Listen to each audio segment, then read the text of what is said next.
Have you ever wondered why some people grow taller and others don't reach their full height potential? While genetics play a big role, there are certain things that you can do to ensure that you reach your maximum genetic potential. For example, your hormones have a huge impact on how tall you end up, especially in your developing years. Today, I'm going to be talking about hormone optimization for height.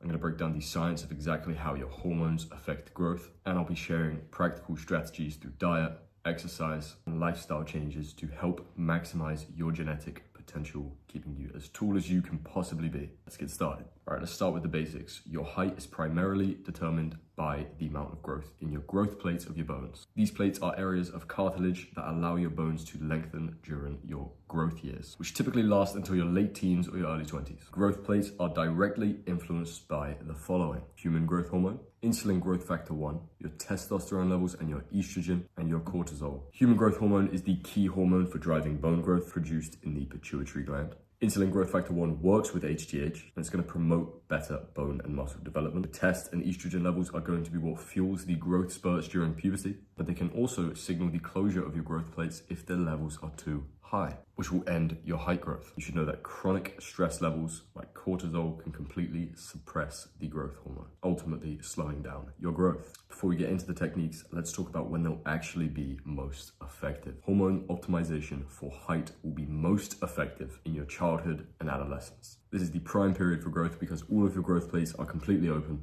allowing your bones to lengthen as much as they can. In ages 12 to 18 or puberty, your body produces the most amount of HGH. This is what drives the growth spurts. So this is when optimizing your hormones can make the biggest difference. Around 18 to 21 is typically when most people's growth plates begin to close and their growth begins to slow down, but techniques can still improve overall health and bone density. So in other words, if your growth plates are closed, this won't increase your height, but it will help your overall bone health. So let's get into some actionable strategies about how you can actually apply this. Firstly, you want to prioritize good sleep. Your body releases the most HGH during sleep, so you should be aiming for about 8 to 10 hours of quality sleep every single night. And obviously stick to a regular sleep schedule and avoid screens before bed for the best results. Next, you want to follow a height-friendly diet. So what do I mean when I say that? I'm talking about protein-rich foods, eggs, chicken, fish, vegetables. All of those have amino acids that are going to support bone growth. Calcium and vitamin D.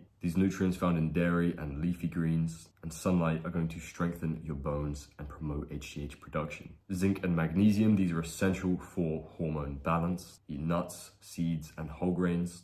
And lastly, healthy fats. Things like avocados, nuts, oil, they are all going to do wonders here. You also want to be engaging in growth stimulating exercises. High intensity interval training is a perfect example. Short bursts of intense exercise can skyrocket your HGH production. So sprints, weighted sprints, bodyweight circuits, they're all wonderful. When you're doing strength training, it's better to focus on compound movements like bench and squat and deadlift. But if you are in your early teens, avoid any heavy loads of this as you are more prone to injury. Make sure you are avoiding stimulants and processed foods. Too much caffeine and a high sugar diet can interfere with hormone production and ultimately slow your growth. This one might come as a surprise due to the caffeine, but it's important to remember, just like all things you consume, it is appropriate in the correct moderation.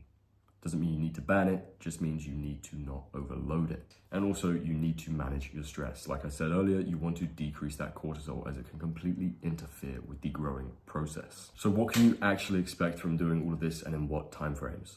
If you are under 18 and you have followed all of these practices, you can rest assured that you are a couple inches taller than if you hadn't. Obviously, this will vary for everyone. We all have different genetic limiting factors, which is a huge part of height. So understand that there's no real metric to say how much you can grow and how much you can't grow. But the way I see it, the time is going to pass anyway, and all of these methods will help your health. And if you have prioritized your health in the ways that I have just mentioned, you will be as tall as you naturally can. If you're in puberty and you're applying these practices, you are going to notice that your growth spurts are a lot more aggressive. They're going to be amplified, which means that you're going to have a noticeable increase in height. And if you are doing these practices post growth plate closure, so around 21 plus, you're not going to be taller. You are just going to have overall better health and healthier bones. So to keep it simple, here are the mistakes that you want to avoid. Do not neglect your sleep. Don't overtrain, because too much intense exercise without recovery can raise your cortisol. Do not ignore the nutrition, and don't expect to get too much taller once your growth plates are closed. The amount of height that you are going to gain through other practices, like I'll mention, like posture correction, are not actually physically getting taller. They are just correcting habits and muscular issues that were compressing you. So make sure you're applying all of these strategies consistently. And as always, let me know if you have any questions. Much love, gang.